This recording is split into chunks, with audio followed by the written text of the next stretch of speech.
Hello, Targar friends. Hey, everybody. It's Jason Blaha here, and it's time for another Orc Mode workout. And today was Dynamic Effort Lower Day. But a quick reminder for those of you who watch these videos, please remember to click like down below. It'd be greatly appreciated. Today, did something I have not done in a very, very, very long time. We did Dynamic Effort with the Cambered bar. And with those chains, it was tough at the bottom. Trying to stop that swing. You guys see that swing happening there? Trying to re-brace.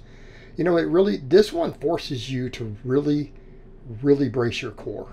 Using this bar with chains, it made me have to focus really hard on bracing again, keeping that core stable. And I think that's one of the reasons I felt that strain with that bar the other day on ME day, even when I stopped short of a max. Again, that core bracing, trying to stop that swing. And I got good at doing that. Remember when I was bulking. Sorry guys, that one clip is going to have a little bit of flicker. I had to go press on the dimmer switch.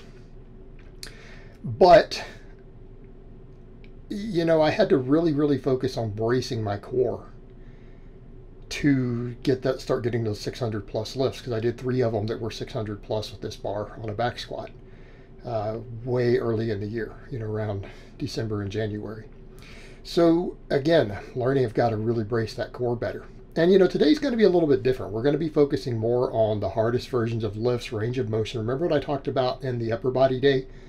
Body composition is going to be a high priority, right? Outside of my max work and my speed work, everything is going to be about body composition. That means really looking at things like maximizing range of motions on lifts to really make sure that I get as many muscle fibers as possible, right? Even at the expense of ego and weight on the bar. And it doesn't mean weight on bar doesn't matter. And I hate it when people try to say, oh, you've got to pick one or the other. No, you can check your ego while using progressive overload. Well, we've got to look at what's going to put the most muscle on, because you know what? My max work and my speed work will handle the technique stuff. That will handle the technical aspects, right? It'll handle that. We need everything else to maximize body composition. I'm cutting right now. I need as much muscle as I can hold on to, or if I can gain any. It's got to be a priority. And the same thing when I finish cutting. If I'm going to be at a lighter body weight, body composition is going to have to be king for me to be strong. Okay, it's going to have to be king. There's a reason like I'm even doing all this extra quad work. I feel like my thighs look smaller since I've been cutting. They were so much thicker. But again, it's because I'm losing fat. But I mean, I look at those versus when I look at some of the older clips, and it's like, man, my thighs look a couple inches smaller. I swear they've lost muscle. But, you know, again, it's what happens when you get over 20 pounds into a cut. So again, focusing on all that body composition. So, I mean, ranges of motion are going to be different. I'm going to have to reduce weight. Things are going to be harder. And I'm looking at that on every lift that I do. I'm looking at each lift and saying, what can I do to improve this? What can I do to ensure that we get where we need to be? Because there's a little bit of a debate right now for me as to whether my quads or my low back are limiting my squats. Okay, and how much is my low back then limiting my deadlift? Look at my squat to deadlift ratios when I got at my strongest. My squat had gotten up to 95% of what my deadlift was. Even though we could argue about depth with some of that with the cambered bar and stuff. You know, that's indicative of maybe I've got to watch that back and that low back. And when I look at where I've missed some squats in the past, you know, again, people will argue about quad weakness, and they'll argue about what happens with whenever what they call trying to good morning a squat. The problem is that it's not always quad. Some people say, oh, it's clearly, no, not always. If your hips shoot up a little bit, it can be low back too. It's going to depend on where you miss the lift versus where you're grinding it. Okay. And even though I got really good on things like the reverse hypers, they weren't strict. I think my low back needs more attention. I need to be sure. Because, I mean, we could, again, make that case. Look at where the squats that I have missed and got stapled, even though they were like over a year ago and stuff. Or a year ago, right? Look where I missed them. Missed them 4 inches out of the hole. 5 inches, 6 inches out of the bottom. Okay. I've had squats and deadlifts that are very close together. I need to make sure that low back, my erectors are not a weak link. So I'm going to have to prioritize it a little more. I'm going to have to prioritize it. In addition to bringing up the whole lower body. adductors, quads, glutes, hamstrings. And for those curious, that was 123 pounds of change on the bar. That was 225 on the bar. So people are like, is it 180? No, it's not 185 because it's an 85-pound bar. Check Titan's website. So, ooh, that second rep looked ugly. Wow, that was ugly on that first pull. I had arm bend like a mofo. I need to work on that. What in the heck happened? Again, I also noticed I got pulled forward there. Again, have to get used to the heavy chains. That was the other thing too. I have not pulled against heavy chains on speed work in probably 8 months. 9 months, maybe longer. Okay. I got to get used to that. So I've got to learn to get set up tighter, and we'll get there. I'll do this for a 3-week wave, then we'll probably go back to bands. So again, I've got to work on that arm bend that happened. Much better there, and I got locked in better. So, and also again, those curious 155 pounds of chains. It's a lot of chain. A lot of chain weight added up. Actually, that's all the big chains I have. The only way I can get more chain is to add some of those little smaller chains. I can probably squeeze out about 15 more pounds of chains if I have to. So from here, I pretty much just have to add bar weight for the speed work to get tension. But this is right about where it needed to be. Right about where it needed to be. I think any more weight and I would be moving probably too slow. But we did 12 doubles on the speed squats, 6 doubles on the speed pulls.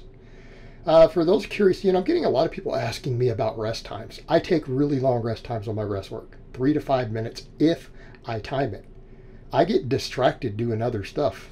Man, I get distracted typing to clients, checking social media, everything else in the middle of training. So sometimes it's 10 minutes. Speed work is not. I try to do 60 seconds on squats and bench, and I do 30 seconds on speed pulls. Sometimes less, because I just try to get a rough count and start getting set up again when it seems about right. But if my setup's quick, it's shorter. Like these speed pulls today were probably 20 seconds. Although I count it, I try to go for 30. Split squats, I went up 2.5 pounds today, and I felt like I really need to go more. Now, some people will be like, well, are you hitting parallel there? No, look at the knee angle. That's all we care about. Because again, my ass is basically hitting the bench. So that's all that we can do. And so it's all about really knee angle. That knee angle is as deep as a full range of motion squat for me, so we're good. But the other thing is, I've got to work with what I've got as far as the bench goes. Maybe I could go to a lower block or a lower bench, but it doesn't matter. I'm getting the quads into a deep stretch. I'm getting the range of motion I want. I did lose my balance on one of the sets a little bit today. I'm getting into the groove of doing these though. I felt like I need to go up again. I'll add another 2.5 pounds next time. Now this was the heaviest weight I've hit for 10s, but it was manageable. It was hard, but I know that I can increase it again next time. So we'll work on doing that. And it's usually harder after dynamic work, right? Because speed day hits my quads harder because I do way more volume. So this is my highest volume quad day. That's why you guys will notice I only do 5 total sets of single leg exercises, because my quads are getting 12 speed squats, right? And if we count those as half sets, and that's not even if we count the deadlifts and stuff, because they technically work quads. If we don't count that, I end up with technically 11 work sets. Well, we're getting up towards almost junk volume at that point. Almost to junk volume. The other thing you guys will note, I pulled the glute bridges. Why? Every single exercise I do works my glutes right now. I don't feel like my glutes are really a weak link for me. I need to be focusing on everything else. I need my quads, adductors, hamstrings, erectors, all of that to come up more. I lost my balance right there, if you guys noticed. I need those to come up. My glutes are getting something like 14 to 15 work sets every lower day, even without the glute bridges. Because every exercise I do is a glute exercise. So what do you mean? Well, the squats and deadlifts for the speed and max work. But you take those out. All right, good. Romanian deadlifts, split squats, step ups, glute ham raises, reverse hypers. They're all glute exercises. The only thing that's not really a major glute exercise would be the snatch grip high pulls, although there is some hip extension. So over to the Romanian deadlifts. I went down to 315 and I'm working on range of motion. I accidentally tapped the floor on that first rep. I'm trying to stop just short of the floor and get that good stretch reflex, trying to control it and get a stretch reflex and then snap it up fast.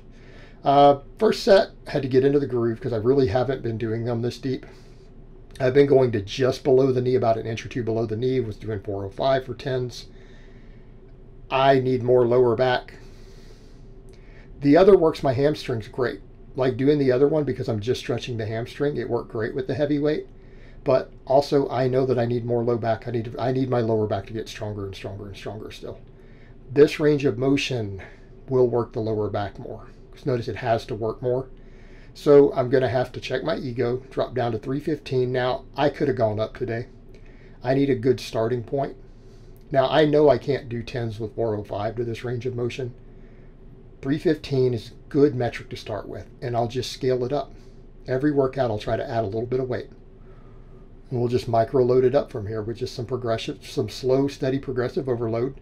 Again, novel training response because I have not done these to this range of motion, and I've really only done, you know, half a dozen workouts with the shorter range of motion. And that gave me tremendous DOMs. I actually pretty much pulled an adductor almost on the first workout, or the second one. But again, we're just going to go for more range of motion, maximize hypertrophy. All my supplemental work needs to get me jacked. And we're taking it very seriously on all the pushing and pulling for the upper body. Now I'm going to start doing the same thing for the lower. You know, we're squatting well below parallel on the box squat.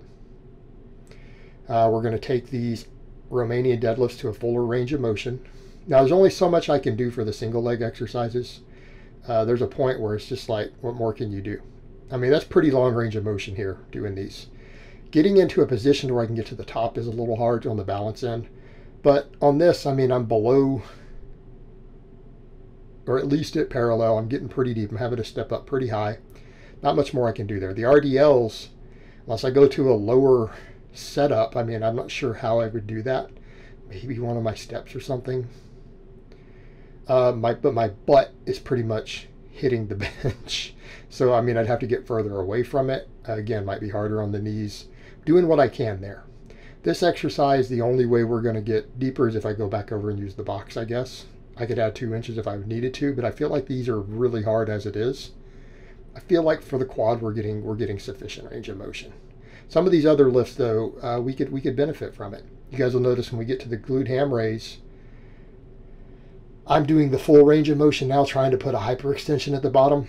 That was an ego check, because you guys have watched me do 25 by 20 with my body weight. You guys have watched me crank out 12s with a 10-pound plate, doing it to where I just try to use the hamstring and I don't go into a hyperextension.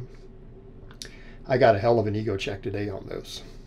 And again, lets me know some of this stuff I need to be doing the fuller ranges of motion. I need those deeper stretches, right? And it doesn't matter how humbling it is. I don't have anything to prove on these supplemental lifts. Again, you guys have watched me deficit deadlift 625. You see me cambered bar squat 605. Right? Well, if I want to have that sort of strength again at a lower body weight, I damn well am going to need to bring my muscle back up to the level that I had it heavier, because I've still got another 18 to 20 pounds possibly to lose. Right? I'm going to drop all the way down to 200. But how much of that is water? 5-6 pounds of it is water loss. So really 200 is like 205 as soon as I eat a little more calories back to maintenance. So, you know, again, not really 200, is it? Just because the scale reaches that, if you're in a deficit still. Snatch grip high pulls. Trying to keep that higher range of motion. I'm just going to micro load it. I went up 2.5 pounds. First set felt a little, the second and third set felt a lot better. And I had to get in my groove because I don't warm up on stuff like this. That's something people probably don't realize. I'm not big on warm-up sets. I don't do many. A lot of lifts I don't do any. Just jump in and do it if it's a light enough weight. I mean, doing 10 rep sets. Do we really need a bunch of warm-ups? We've already done speed work. You know, 10 reps is a warm-up. If you can do 10 plus reps, it's pretty much a warm-up. So, but sometimes I'm not quite in my groove on the first set. But again, felt good. Got a lot of shoulder activation. So again, we're trying to get higher. I almost want to get these a little higher, but I feel like as I get deeper into the sets, it gets harder. As I get fatigued, I'm having to explode a little harder to keep bringing it up. And if I start seeing a range of motion compromise any, I'll hold the weight for a week or so and then keep micro-loading it. But the main thing we're looking at is making sure it goes above the nipple at the top. And like I said, if grip starts to become an issue, I'll do it in the rack, or I'll go down to blocks so that I can regrip between reps without setting it back on the floor. So again, I'm going to try to do these strapless as long as I can. It's extra grip work for me. And I feel like those weighted chins are getting pretty hard. Trying to do high rep weighted chins, like 10s. So I need all the grip work I can get, which again will cover my deadlift. And then we come over to the glute ham raises. Their first set, I tried to do the number 9 setting, which is the hardest setting I can fit in. I only got 6 reps. Now, some people will say, Jason, how come you don't come to a full 90 degree? I have no idea. I'm trying. And whenever I do these, I always do to what feels like I am. It feels like I am. No matter what setting I've ever done on these. So I can't tell you. I try. But I can tell you right now, 6 reps, all I got. I can do 20 reps with the other form, but because I'm getting the deeper hamstring stretch, because I'm actually bending all the way down and doing a hyperextension to get down to the bottom, these were so much harder. So I had to drop. I changed the setting to number 8. I only got 8 reps. And then I only got 6 on the third. That's how much fatigue it generated. Now, this will improve rapidly. This is my first time messing with it like this. I probably messed with it like this 6 or 7 years ago, back when I was doing some at a powerlifting gym before. Okay? I've normally been trying to just get that hamstring range of motion. Now I'm trying to go ahead and get a little hip extension, get a little bit of low back in it, because again, some extra low back work. I might start messing again with some hyperextensions on this. I was doing those quite a while back. I wonder if that originally helped me get to that 615 deadlift. It may have. So I might start messing with a little bit of hyperextensions themselves off of this device again, because I have the ability to do so. But it was an ego check. And again, it'll improve. It's my first time doing it, just like on the reverse hypers. It was so hard when I went super strict. Now they got easier. All right, I struggled with 10s, trying to squeeze it at the top and control the eccentric completely, get rid of all the swing. Today it went so much easier with the same weight, and I just got 3 sets of 12. Right? So we need to increase the weight on this. Keep it at 10s. But again, trying to really squeeze the glutes at the top instead of just letting it swing back down with the heavy weight, I feel more low back activation. Again, I feel less hamstring because that really heavy weight with the swing lights my hamstrings up. But again, I'm doing the glute ham raises and I'm doing deep Romanian deadlifts. My hamstrings are getting worked plenty. I'm not worried about maximizing hamstring on this. I need my low back. Low back and glutes is really what I want out of this. Okay? This is letting me hit the low back harder. I need to bulletproof those erectors. I need them stronger. I need them thicker. I need to make sure that they're going to get me where I need to go. I can't have stuff like have one cramp up on a squat. Unacceptable. Unacceptable. So, again, we're going to use the stricter form here. Again, check my ego. And I need to maximize hypertrophy. We need longer ranges of motion. Okay, and that's going to be how my assistance work is going to go. Maxes are going to be maxes to do whatever we have to do to get the weight up. This stuff, going to have to focus on it. But overall, very, very happy with today's workout. So I hope it has been informative, and I will talk to you guys next time.